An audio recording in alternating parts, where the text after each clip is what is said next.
আমরা গত জুমায় আলোচনা শুনেছিলাম কুরবানির ফজিলত সম্পর্কে।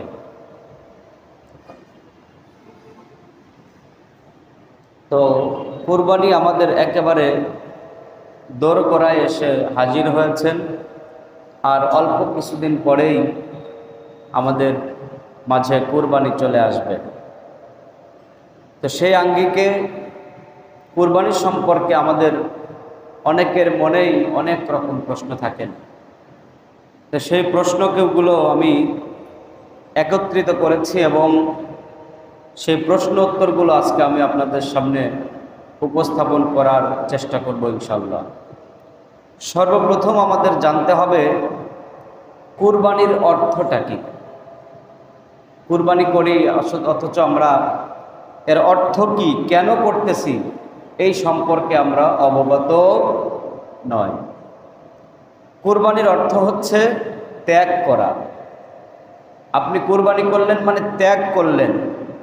আপনার কাছ থেকে আল্লাহ তাআলা আশা করেন যে আপনি কতটুকু ত্যাগ এই কুরবানির মাধ্যমে করতে পেরেছেন।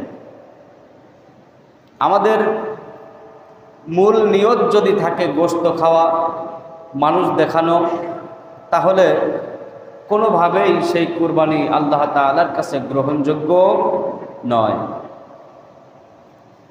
তো কুরবানি সম্পর্কে কিন্তু মুসল্লিদের অনেক প্রশ্নই আছে, মনের ভিতরে ঘুরপাক খাচ্ছে। ইতিমধ্যেই কুরবানি সম্পর্কে অনেকেই প্রশ্ন করা শুরু করেছেন। তো আমি অনেকগুলো প্রশ্ন এবং উত্তর একত্রিত করেছি, আপনাদের সামনে এখন উপস্থাপন করব। প্রথম নাম্বার প্রশ্ন হচ্ছে কুরবানির নিসাব কি এবং কার উপর। নিসাব মানে কার উপরে ওয়াজিব হয়েছে, এটা হচ্ছে নিসাব বোঝায়। কার উপরে ওয়াজিব হয়েছে, এর উত্তর হচ্ছে জিলহজ মাসের 10, 11 এবং 12 তারিখে যাদের কাছে প্রয়োজনের অতিরিক্ত টাকা থাকবে তাদের উপরেই কুরবানি ওয়াজিব। সুতরাং এখন যাদের অবস্থা ভালো আছে, আপনার প্রয়োজনের অতিরিক্ত টাকা আছে, আপনি এখনই আজকেই নিয়ত করে ফেলবেন যে আপনি আল্লাহর রাস্তায় কুরবানি করবেন ইনশাআল্লাহ। এরপরে দ্বিতীয় নাম্বার প্রশ্ন হচ্ছে নেসাবের মেয়াদ কতদিন। আপনার কাছে অতিরিক্ত টাকা কতদিন থাকলে আপনি কুরবানি করতে পারবেন। সেটা হচ্ছে জিলহজ মাসের 10, 11 এবং 12 তারিখ, এই 3 দিন যদি আপনার কাছে নেসাব পরিমাণ টাকা থাকে, প্রয়োজনের অতিরিক্ত টাকা যদি আপনার কাছে থেকে থাকে, তাহলে আপনার উপরে কুরবানি করা ওয়াজিব। এরপরের প্রশ্ন হচ্ছে 3 দিনের মধ্যে কোন দিন কুরবানি করা উত্তম। আল্লাহ রাসূল সাল্লাল্লাহু আলাইহি ওয়াসাল্লাম কুরবানির দিন নামাজ আদায় করার পর, ঈদের নামাজ আদায় করার পরই তিনি কুরবানি করে ফেলতেন। উনি কোনো দিনই দ্বিতীয় দিন অথবা তৃতীয় দিন কুরবানি করেন নাই। তবে দ্বিতীয় এবং তৃতীয় দিনও কুরবানি করা যায়। উত্তম হচ্ছে কুরবানির ঈদের দিন ঈদের নামাজের পরই করে ফেলা। এরপরের প্রশ্ন হচ্ছে কারো নিকট উপস্থিত নেশাব পরিমাণ সম্পদ নেই, কিন্তু ব্যাংক, বিমা ইত্যাদিতে জমা অথবা কারো নিকট ঋণ দেওয়া আছে, যা হিসাব করলে নেশাব পূর্ণ হয়ে যায়, তাহলে তার উপরে কুরবানি ওয়াজিব হবে কি। উত্তর হচ্ছে আপনার কাছে উপস্থিত অতিরিক্ত টাকা নেই, অথচ আপনার ব্যাংকে টাকা আছে, আপনি মানুষের কাছে টাকা পাবেন। এই টাকাগুলো একত্রিত করলে আপনি নেশাব পরিমাণ সম্পদের মালিক হচ্ছেন, তার মানে আপনার উপরে কুরবানি ওয়াজিব। ওনাদের কাছ থেকে টাকাগুলো কালেক্ট করে আপনি কুরবানি কিনবেন ইনশাআল্লাহ।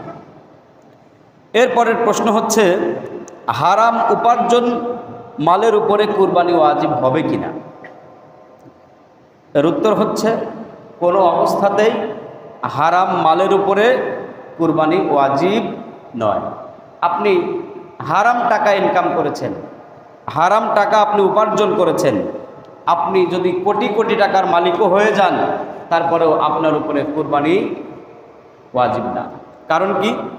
কারণ হচ্ছে হারাম টাকার কোনো জিনিস আল্লাহ তাআলা গ্রহণ করেন না, কবুল করেন না। আপনার হালাল টাকা যেটা আছে সেটা যদি নিসাব পরিমাণ থাকে তাহলে সেটার উপরে কুরবানি ওয়াজিব হয়।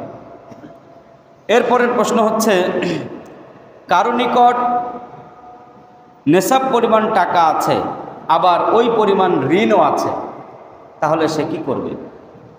আপনার কাছে 30,000 টাকা আছে বা 50,000 টাকা আছে, আপনি আবার 50,000 টাকা দেনা আছেন, তাহলে কি করবেন?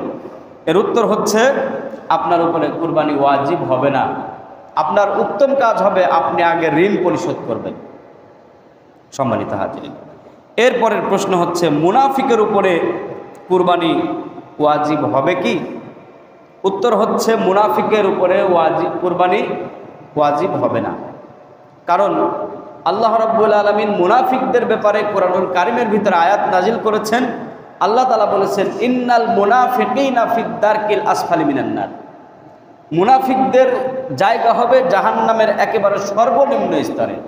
তার মানে যারা মুনাফিক তাদেরকে আল্লাহ তাআলা জানাই দিয়েছেন যে মুনাফিক যারা তারা জাহান্নামী, আর জাহান্নামে যারা তাদের উপরে কোনো কিছু ফরজ ওয়াজিব এগুলো কোনো কিছুই হয় না। সম্মানিত হাজিরিন, এরপরের প্রশ্ন হচ্ছে, নেসাবের মালিক থাকা অবস্থায় পশু ক্রয় করেছে, অতঃপর কুরবানির দিন আসার পূর্বে গরিব হয়ে যায়, তাহলে ওই পশু বিক্রয় করে নিজে খরচ করতে পারবে কি? এখানে প্রশ্ন হচ্ছে, আপনি এখন আপনার টাকা পয়সা আছে, কোনো একটি কারণে একটা বিপদ আসলো আপনার উপরে, আপনার টাকা পয়সা সব শেষ হয়ে আপনি ধনী থেকে একেবারে গরিব হয়ে গেলেন, কিন্তু আপনি কুরবানির জন্য গরু অথবা মহিষ ছাগল ক্রয় করেছেন, এটা কি আপনি বিক্রয় করতে পারবেন? এর উত্তর হচ্ছে, এটা আপনি বিক্রয় করতে পারবেন এবং সেই টাকা আপনি খরচও করতে পারবেন।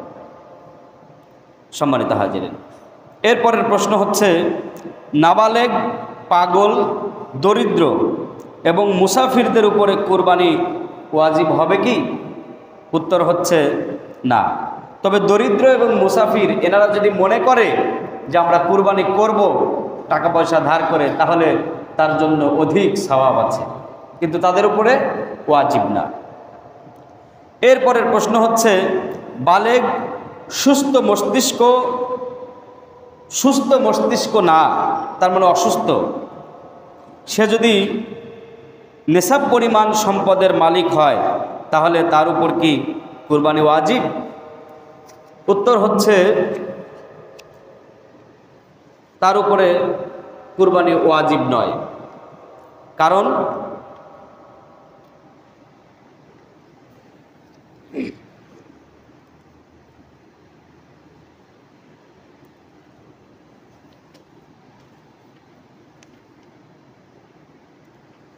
যদি কোনো পাগল, অসুস্থ, এদেরও যদি টাকা পয়সা থাকে, তাহলে এদের উপরে কুরবানি ওয়াজিব কিনা? উত্তর হচ্ছে, এদের উপরে কুরবানি ওয়াজিব না।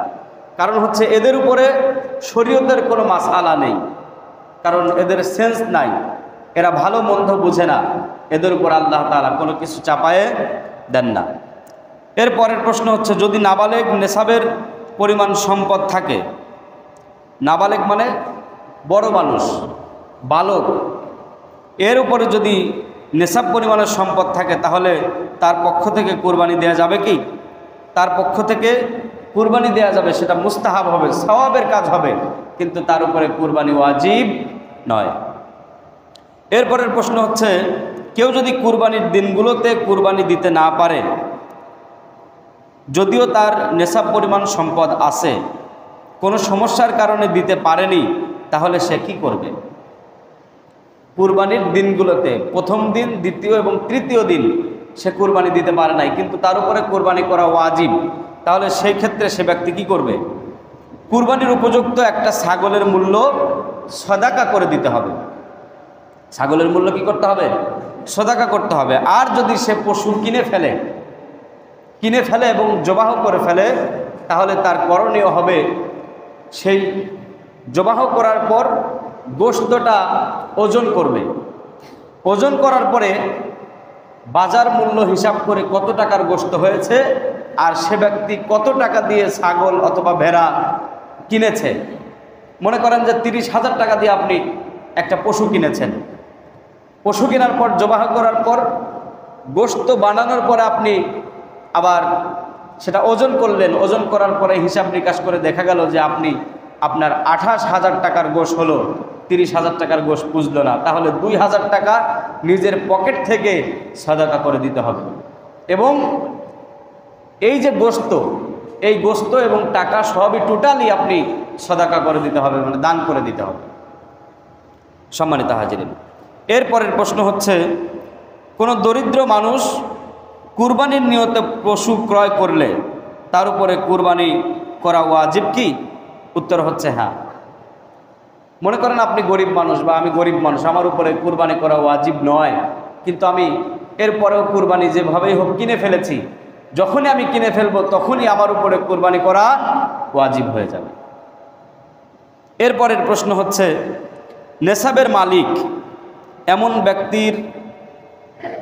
এমন ব্যক্তির কুরবানির পশুতে যদি ত্রুটিযুক্ত হয়ে যায় তাহলে অন্য আরেকটি পশু ক্রয় করা লাগবে কি?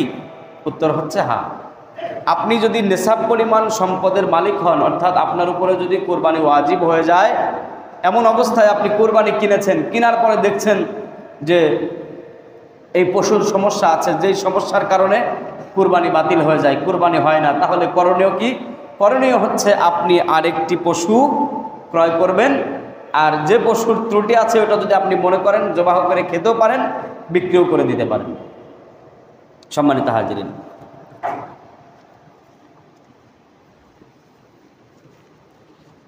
এরপরের প্রশ্ন হচ্ছে, নেসাবের মালিক নয় এমন ব্যক্তির কুরবানির পশুতে যদি ত্রুটিযুক্ত হয় তাহলে অন্য আরেকটি পশু ক্রয় করা লাগবে কি?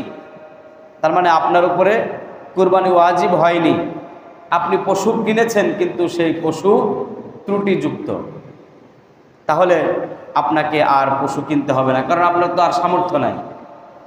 এরপরের প্রশ্ন হচ্ছে, কোন প্রাণীতে কয়টি করে অংশ নেওয়া যাবে? গরু, মহিষ, উট, এই বড় বড় 3টি প্রাণীতে সর্বোচ্চ 7টি ভাগ নেওয়া যাবে। আর যেগুলো ছোট আছে, ছাগল, ভেড়া এবং দুম্বা, এগুলোতে একটাতে একজনই মালিক হয়ে কুরবানি করবে। এরপরের প্রশ্ন হচ্ছে, কুরবানির পশু কি কি? বড় পশু 3টা, ছোট পশু 3টা। বড় পশুর মধ্যে গরু, মহিষ, উট, আর ছোট পশুর মধ্যে ছাগল, ভেড়া এবং দুম্বা। এই পশুগুলো ব্যতীত অন্য কোনো পশু দিয়ে কুরবানি হবে না। এরপরের প্রশ্ন হচ্ছে, কোন পশুর বয়স কত হওয়া দরকার? কোন পশুর বয়স কত হওয়া দরকার? উট যদি কেউ কুরবানি দিতে চায় তাহলে উটের বয়স সর্বনিম্ন 5 বছর হতে হবে। কত বছর? 5 বছর। এরপরে গরু এবং মহিষের 2 বছর হলেই চলবে। এরপরে ছোট পশু যেগুলো আছে, ছাগল, দুম্বা, ভেড়া, এগুলোতে 1 বছর বয়স হতে হবে।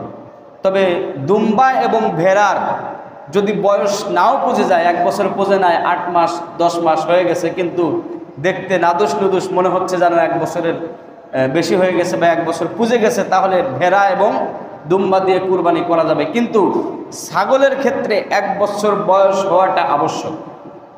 ছাগলের ক্ষেত্রে 1 বছর বয়স পরিপূর্ণ হতে হবে, এটা যাচাই বাছাই করে তারপরে পশু ক্রয় করবেন। এরপরের প্রশ্ন হচ্ছে, যে সকল পশু নাপাক খায় সেই পশুগুলো দিয়ে কুরবানি করা যাবে, কুরবানির হুকুম কি? কিছু কিছু পশু আছে নাপাক জিনিস খেয়ে ফেলে, আপনি জানেন যে আমার পশুটা নাপাক জিনিস খাচ্ছে, তাহলে তার হুকুম হচ্ছে, উটের ক্ষেত্রে 40 দিন, মহিষ এবং গরুর ক্ষেত্রে 20 দিন আপনি বেঁধে রাখবেন, হালাল খাবার খাওয়াবেন। আর ছাগল, ভেড়া, দুম্বা এর ক্ষেত্রে 10 দিন বেঁধে রেখে হালাল খাবার খাওয়ানোর পরে আপনি কুরবানি করতে পারবেন। এরপরের প্রশ্ন হচ্ছে, নাক কাটা পশু দ্বারা কুরবানি দেওয়া জায়েজ আছে কি?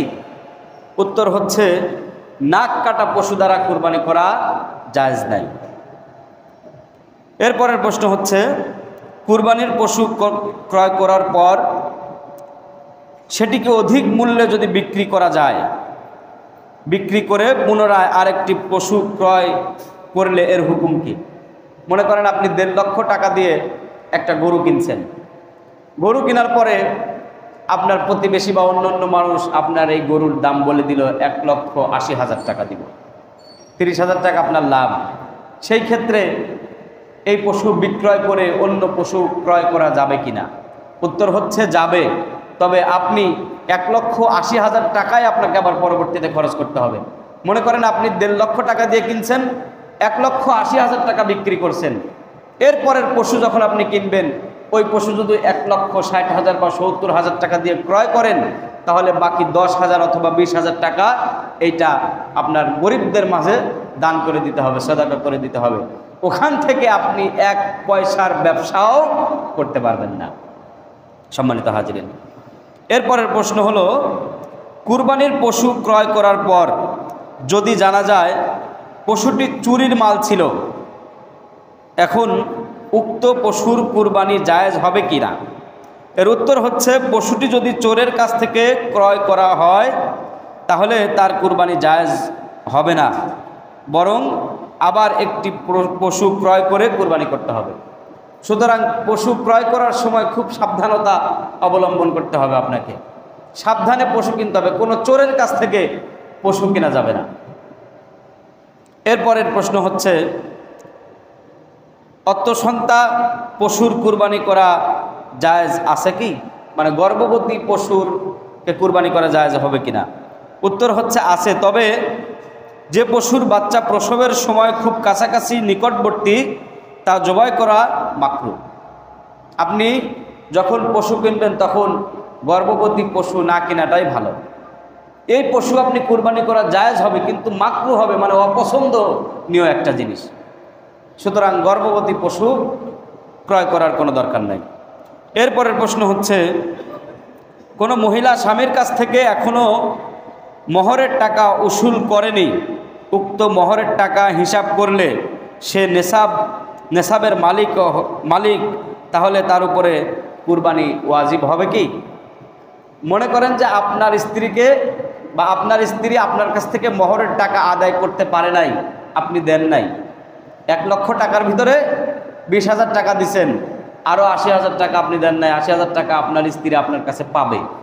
এখন আপনার স্ত্রী যদি হিসাব করে যে আমি তো আমার স্বামীর কাছে এখনও 80,000 টাকা পাবো, সুতরাং এই টাকা দিয়ে কুরবানি করা যাবে কিনা, বা এইটা নিসাব পরিমাণ সম্পদের ভিতরে আসে কিনা? উত্তর হচ্ছে, এটা নিসাব পরিমাণ সম্পদের মধ্যে আসে না। কারণ হচ্ছে, বিবাহ করার সময় কিন্তু আপনাকে সেই এমন কথা বলে নাই যে অমুক বছরে অমুক দিনে তোমার টাকাগুলো আমি দিয়ে দিব। যে ব্যক্তি ধার করে সে একটা সময় দিয়ে দেয় যে আপনাকে সামনের মাসে এত তারিখের মধ্যে টাকাটা দিব। কিন্তু স্বামীরা খুব চালাক, বিয়ের সময় একটা নাকফুল 1500 টাকার একটা নাকফুল দিয়ে 2 লক্ষ টাকা দেনমোহর ধার্য করে, এবং সেখানে এইভাবে লেখা থাকে যে পর্যায়ক্রমে এটা পরিশোধ করিতে বাধ্য থাকিব, পর্যায়ক্রমে পরিশোধ করে দিব। সুতরাং আপনি এটার হিসাব কিভাবে করবেন? সে যদি আপনাকে আজ 1,000, কাল 1,000, 2,000, 5,000 টাকা দিয়ে শোধ করে, তাহলে তো আপনি এটা হিসাবের মধ্যে আনতে পারতেছেন না। সুতরাং ওই হিসাবটা আপনার করার প্রয়োজন নাই। এরপরের প্রশ্ন হচ্ছে, পাগল পশু দ্বারা কুরবানি করা জায়েজ আছে কি? উত্তর হচ্ছে, পাগল পশু দ্বারা কুরবানি জায়েজ, তবে যদি ঘাস ইত্যাদি খাওয়ার প্রতিবন্ধকতা দেখা দেয় তাহলে তার কুরবানি সহি হবে না। সম্মানিত হাজিরিন, তারপরের প্রশ্ন হচ্ছে, গরু, মহিষ, উট একা কুরবানি দেওয়ার নিয়তে কেনার পর অন্য কাউকে শরিক করা যাবে কি? উত্তর হচ্ছে, যদি ধনী হয়, আপনি ধনী মানুষ, একটা গরু অথবা মহিষ একাই দেওয়ার জন্য নিয়ত করেছেন, এরপরে আপনার কাছে কেউ আসলো যে আমি তোমার সাথে শরিকে অংশ নিতে চাই, তাহলে তাকে অংশগ্রহণ করানো যাবে কিনা? উত্তর হচ্ছে, ধনী ব্যক্তির জন্য অংশগ্রহণ করানো যাবে, কিন্তু যদি গরিব হয়, যার উপরে কুরবানি ওয়াজিব হয়নি, সে আর অংশ নিতে পারবে না। অন্য কোনো অংশদার তার সাথে সে গ্রহণ করতে পারবে না। ধনী ব্যক্তির জন্য হবে, গরিবের জন্য হবে না। এরপরের প্রশ্ন হচ্ছে, কুরবানির নিয়তে পশু ক্রয় করার পরে হারিয়ে গেলে তা কি করবে? উত্তর হচ্ছে, ধনী হলে আরেকটি পশু ক্রয় করবেন এবং গরিব, যার উপরে ওয়াজিব নয় এমন ব্যক্তির ক্রয় করতে হবে না।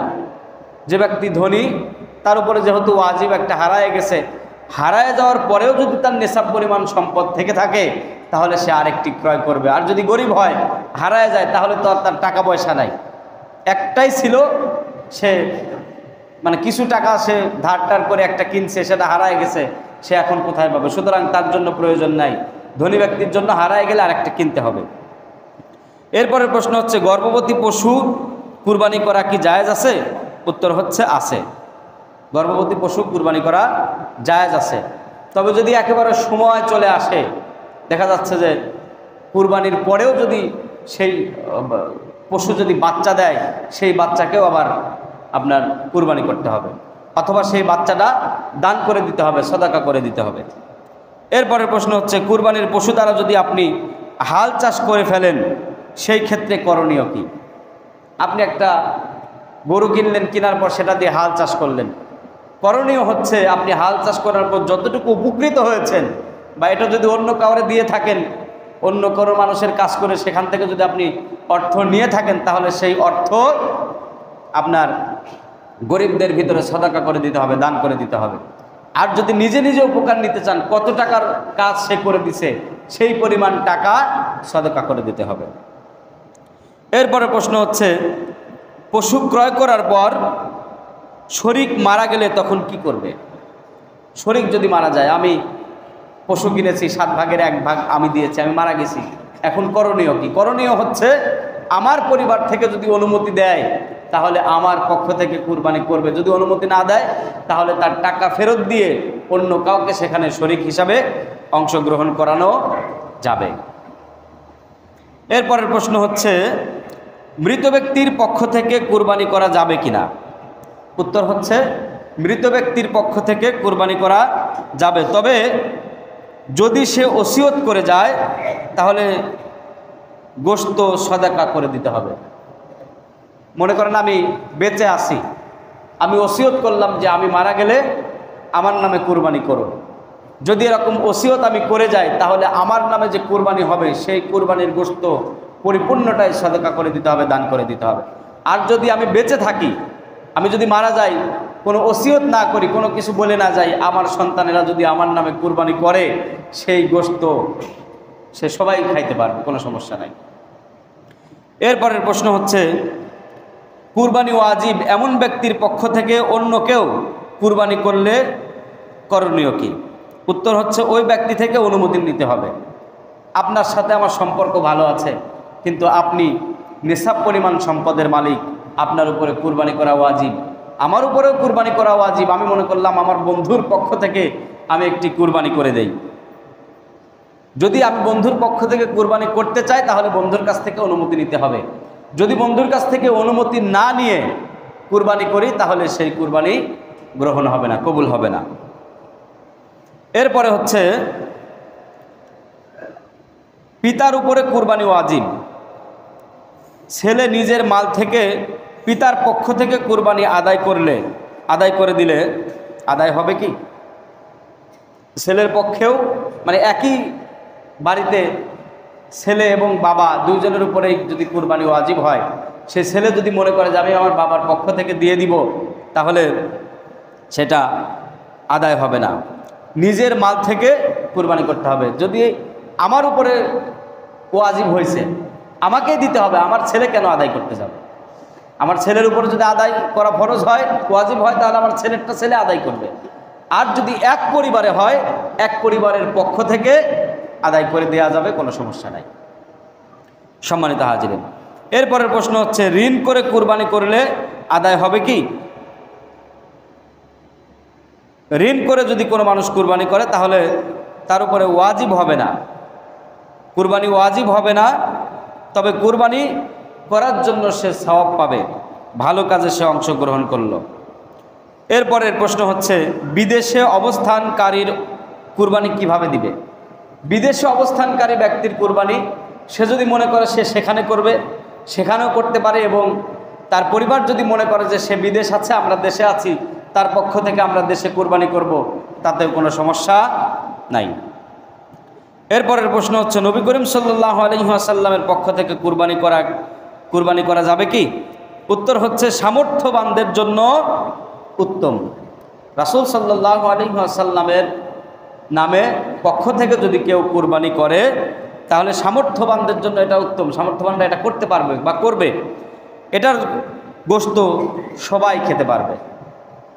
রাসূলুল্লাহ সাল্লাল্লাহু আলাইহি ওয়াসাল্লামের পক্ষ থেকে যদি কোনো মানুষ কুরবানি করে তাহলে সেই গোশত সবাই খেতে পারবে এবং সামর্থ্যবানদের জন্য এই কাজটা করা উত্তম।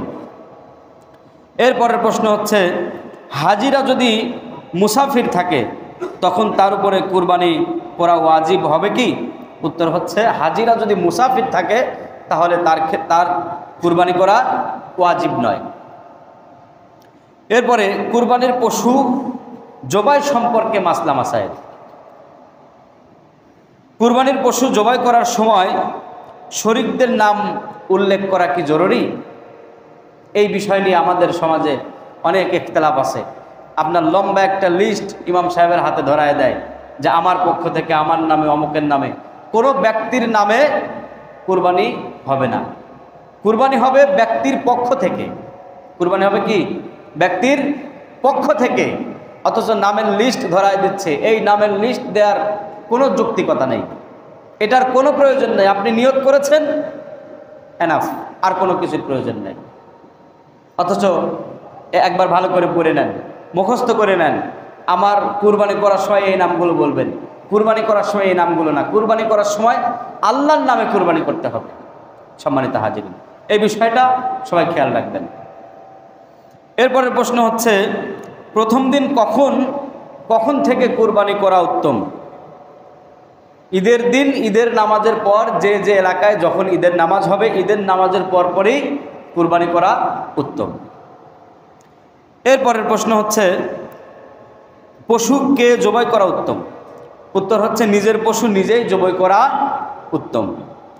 এরপরের প্রশ্ন হচ্ছে, পশু যদি জবাইয়ের আগে মনে হয় দুধ দহন না করলে পশুর কষ্ট হবে, তাহলে করণীয় কি? করণীয় হচ্ছে দুধ দহন করে সেটা গরিবদের ভিতরে সদাকা করে দিতে হবে, দান করে দিতে হবে। এরপরের প্রশ্ন হচ্ছে, কুরবানির পশুর দুধ পান করা যাবে কি? উত্তর হচ্ছে, কুরবানির পশুর দুধ পান করা যাবে না, আপনি সেটা দান করে দিবেন। এরপরের প্রশ্ন হচ্ছে, দাঁত ছাড়া পশু কুরবানি দিয়ে কি কুরবানি হবে? উত্তর হচ্ছে, একটা দাঁতও নেই অথবা কিছু দাঁত আছে কিন্তু ঘাস খেতে পারে না, এমন পশু দ্বারা কুরবানি হবে না। খুব খেয়াল করে আপনারা কুরবানি কিনবেন। এরপরের প্রশ্ন হচ্ছে, শিং ছাড়া পশু দিয়ে কুরবানি হবে কি? উত্তর হচ্ছে, যদি জন্মগতভাবে সেই পশুর শিং না থাকে তাহলে সেই পশু দিয়ে কুরবানি হবে। কিন্তু পশু বড় হয়ে গেছে, শিংও বড় হয়ে যাওয়ার পরে একেবারে গোড় থেকে ভেঙে গেছে অথবা উপড়ে গেছে, তাহলে সেই পশু দিয়ে কুরবানি হবে না। কিছু ত্রুটি আছে, যে ত্রুটির কারণে কুরবানি একেবারেই হয় না। তার ভিতরে এটা একটা, কুরবানির পশুর শিং একেবারে গোড় থেকে ভেঙে যাওয়া, উপড়ে যাওয়া, ল্যাংড়া এত পরিমাণ পায়ে সমস্যা যে সেই পশু হেঁটে একেবারে কুরবানির জায়গা পর্যন্ত, গন্তব্য পর্যন্ত যেতে পারে না, ছেঁচড়ায় নিয়ে যায়, এমন পশু দিয়ে কুরবানি করা যাবে না। অন্ধ পশু, একেবারে অন্ধ, কিছুই দেখে না, নিজের খাবারটাও সে দেখে খেতে পারে না, এমন পশু দিয়েও কুরবানি করা যাবে না। এরপরের প্রশ্ন হচ্ছে, পশু জবাই করতে কয়টি রগ কাটতে হবে? এটা কিন্তু জানা খুবই জরুরি। যদি এটা না জেনে আমরা কুরবানি করি আর যদি রগ কোনোটা থেকে যায় তাহলে কিন্তু কুরবানি হবে না, সেই জবাইটাই জায়েজ হবে না। আপনার পশুর গলার মধ্যে শিরা উপশিরা রগ দিয়ে মোট 4টা জিনিস থাকে, তার ভিতরে মিনিমাম 3টা কাটতে হবে, 3টা কাটতেই হবে। যদি 3টা কোনোভাবে না কাটে, 2টা কাটে, তাহলে সেই জবাই সহি হবে না, কুরবানিই হবে না।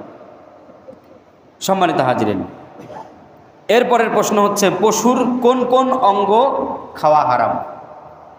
পশুর কোন কোন অঙ্গ খাওয়া হারাম? পশুর 7টি অঙ্গ খাওয়া হারাম। তার একটা হচ্ছে রক্ত, অন্ডকোষ, পেশাবের থলি, লিঙ্গ, পায়খানার রাস্তা, পিত্ত এবং গোল গোল গোশতের চাকা বা শরীরের ঘাট, এগুলো খাওয়া যাবে না, এগুলো মুসলমানদের জন্য খাওয়া হারাম।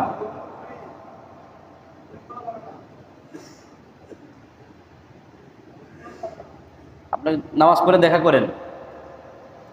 সম্মানিত হাজির, আমি যে কথাগুলো আপনাদের সামনে উপস্থাপন করছি, আমার প্রত্যেকটি কথার পিছনে দলিল আছে। আমি এই কথাটা যেখান থেকে বলছি এটা হচ্ছে ফাতোয়ায়ে শামী 655 নম্বর মাসআলা, এখান থেকে আমি কথা বলছি। এখানে 7টি বিষয় একদম উল্লেখযোগ্য, স্পষ্ট করে বলা আছে। যতগুলো কথা বলছি প্রত্যেকটা ফতোয়ার কিতাব থেকে এখানে আমি অ্যাড করেছি, উল্লেখ করতেছি।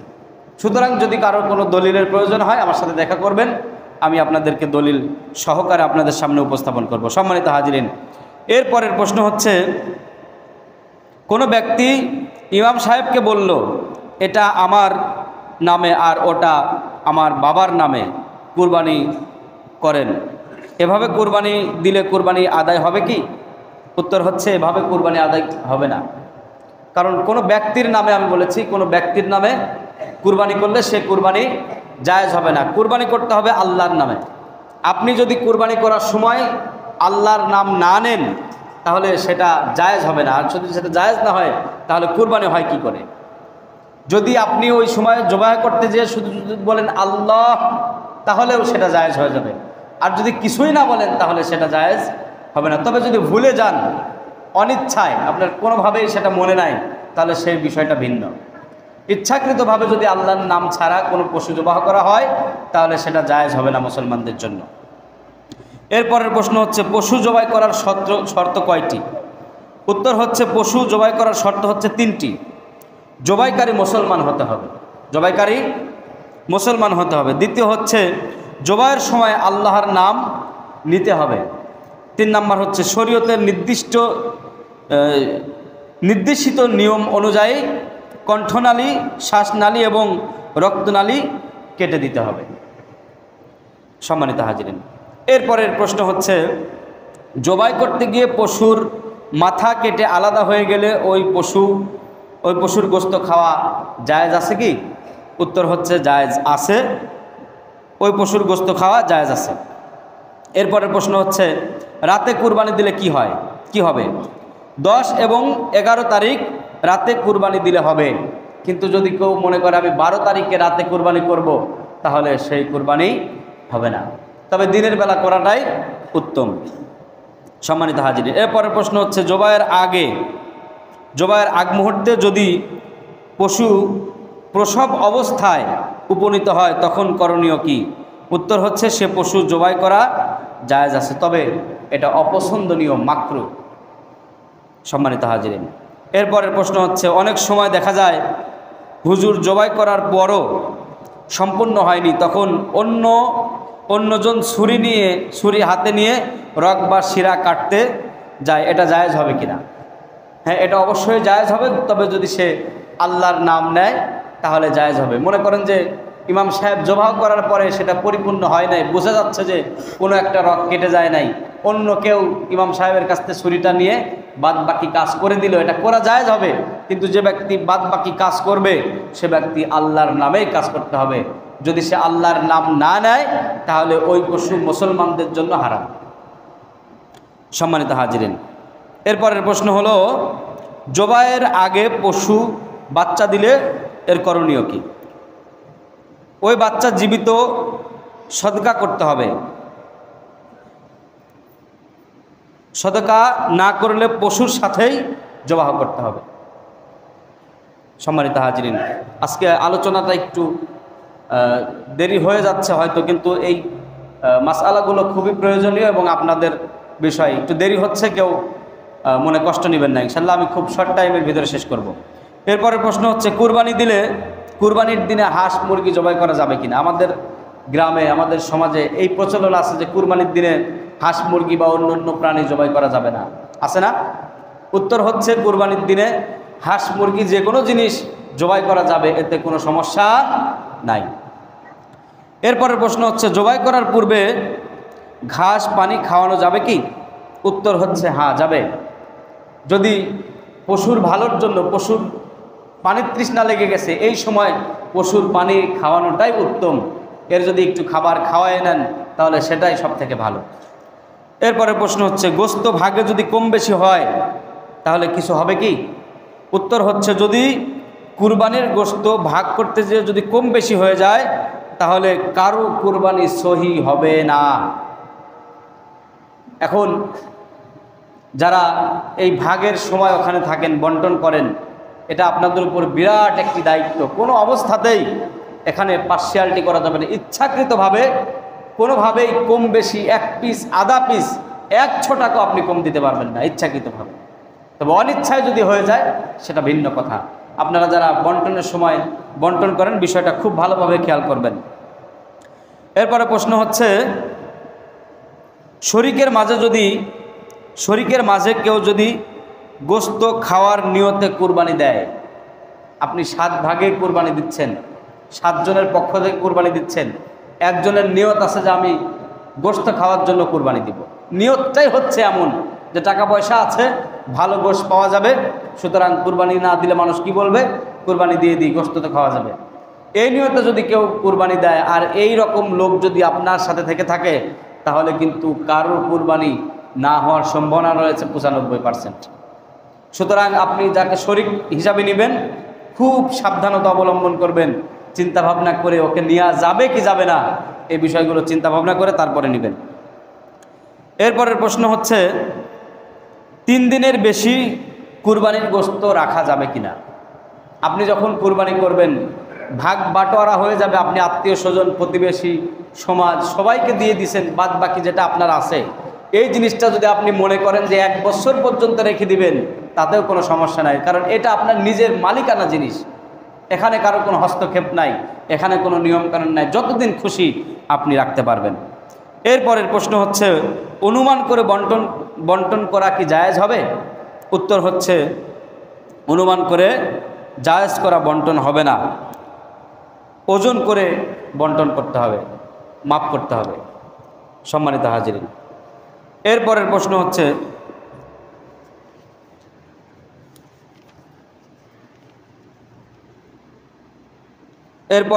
হচ্ছে তিন ভাগের 1 অংশ গরিবকে দেওয়া, যদি সেটা না দেয় তাহলে কুরবানি হবে কি। 3টা ভাগ করি, তার একটা হচ্ছে গরিবকে দেই আমরা, যেমন সমাজের ভাগটা এটাই তো গরিবদের চলে যায়, তার মানে যারা কুরবানি দেয় নাই তারাই কিন্তু গরিব, তাদের সবার কাছেই কিন্তু এই ভাগটা চলে যায়, যায় না, সবার কাছেই চলে যায়। তো যদি কোনো মানুষ এই ভাগটা না দেয় তাহলে তার কুরবানি হবে কি না এখানে প্রশ্ন এসেছে। এই প্রশ্নটা আপনাদেরই প্রশ্ন। উত্তর হচ্ছে কুরবানি হবে, তবে কুরবানির অর্থ যে ত্যাগ করা, আপনি যে স্যাক্রিফাইস করতে পারেন নাই, মন থেকে ত্যাগ করতে পারেন নাই, এটা তার উজ্জ্বল দৃষ্টান্ত। সুতরাং আপনি যত ত্যাগ করবেন, যত দিবেন, ততই আপনার ত্যাগের পরিমাণটা বেড়ে যাবে, আপনার তাকওয়ার পরিমাণটা বেড়ে যাবে। সুতরাং আমরা এই নিয়মগুলো মেনেই আমরা বন্টন করার চেষ্টা করব ইনশাআল্লাহ। এরপরের প্রশ্ন হচ্ছে কুরবানির গোশত অন্য ধর্মের ব্যক্তিকে দেয়া যাবে কিনা। উত্তর হচ্ছে অন্য ধর্মের ব্যক্তিকে কুরবানির গোশত দেয়া যাবে, এতে করে কোনো সমস্যা নাই। এরপরে কুরবানির গোশত খাওয়া কি। কুরবানির গোশত খাওয়া মুস্তাহাব, সওয়াবের কাজ, তবে যদি কোনো মানুষ না খেলেও গুনাহ হবে না, তবে খাওয়াটাই উত্তম। এরপরের প্রশ্ন হচ্ছে কুরবানির পশুর চামড়া দিয়ে নিজে ব্যবহার বা অন্য কাউকে হাদিয়া দেওয়া যাবে কি। উত্তর হচ্ছে কুরবানির চামড়া আপনি নিজে ব্যবহার করতে পারবেন, অন্যকেও হাদিয়া দিতে পারবেন, এতে করে কোনো সমস্যা নেই। এরপরের প্রশ্ন হচ্ছে কুরবানির পশুর চামড়া টাকা দ্বারা মাদ্রাসা, মসজিদ বা জনকল্যাণের কাজ করা যাবে কিনা। উত্তর হচ্ছে যাবে না। কুরবানির এই পশুর টাকা দ্বারা জনকল্যাণ কোনো কাজ করা যাবে না। মসজিদের কাজে এটা লাগানো যাবে না, মাদ্রাসার কাজে লাগানো যাবে না, তবে মাদ্রাসার খাওয়ানোর কাজে, মাদ্রাসার ছাত্রদের পারপাসে এটা করা যাবে। মনে করতেছে যে এই টাকা নিয়ে মাদ্রাসার একটা কাজ করলাম, এক সাইড কাজ বাকি আছে, সাইডটা উঠায় ফেললাম, এই কাজগুলো করা যাবে না, তবে তাদের পিছনে খরচ করা যাবে, এতে করে কোনো সমস্যা নাই। সম্মানিত হাজিরিন, আর দু একটি প্রশ্নই আছে, আমি শেষ করে দিচ্ছি। একেবারে শেষ প্রশ্ন, সেটা হচ্ছে জবাই করার পূর্বে চামড়া বিক্রি করা যাবে কিনা। উত্তর হচ্ছে জবাইয়ের আগে কুরবানিকারী পশুর চামড়া যদি অন্য কাউকে দিয়ে দেয় আর গ্রহীতা তা যদি বিক্রি করে, কোনো মুআল্লিম শিক্ষক উভয়ের বেতন ভাতা হিসাবে প্রদান করে ও মসজিদ নির্মাণের কাজ করে, তাহলে জায়েজ পশু জবাই করার পূর্বে কুরবানির চামড়া বিক্রি করা জায়েজ আছে কিনা। উত্তর হচ্ছে জবাই করার পূর্বে চামড়া বিক্রি করা হারাম। পশু জবাই হয় নাই, আপনি বিক্রি করে দিলেন, এটা করা যাবে না। আর এখানে সর্বশেষ প্রশ্ন যেটা, সেটা হচ্ছে কুরবানিকারীর পশুর চামড়া যদি অন্য কাউকে দান করে দেয়, মনে করেন আপনি আমাকে দান করে দিয়েছেন, এখন জিনিসটা আমার, ঠিক না? এখন এই জিনিস বিক্রি করে আমি যে কোনো কাজে লাগাতে পারবো, মসজিদ, মাদ্রাসা, শিক্ষকের বেতন, এতে করে কোনো সমস্যা নাই। তবে একেবারে সরাসরি কোনো জনকল্যাণ কাজের জন্য এই চামড়ার টাকা ব্যবহার করা যাবে না। সম্মানিত হাজির, আমরা যে কথাগুলো শুনলাম, যে মাসআলাগুলো শুনলাম, এই মাসআলার পরেও যদি আপনাদের কোনো প্রশ্ন থাকে আপনারা আমার সাথে যোগাযোগ করবেন, আমি আপনাদের উত্তর দেওয়ার জন্য চেষ্টা করব। যদি কারো কোনো বুঝতে সমস্যা হয় পরবর্তীতে দেখা করবেন, কথা বলবেন, আশা করি যে সঠিক উত্তরটা আমি দিতে পারবো ইনশাআল্লাহ। আমরা যে কথাগুলো এত সময় পর্যন্ত শুনলাম, এই কথাগুলো বিশ্বাস করে এই কথাগুলোর উপরে যেন আমরা পূর্ণ আমল করতে পারি, আল্লাহ রাব্বুল আলামিন যেন সে তৌফিক, সেই ঈমানি শক্তি যেন আমাদেরকে দান করেন। সকলে বলি আল্লাহুম্মা আমিন।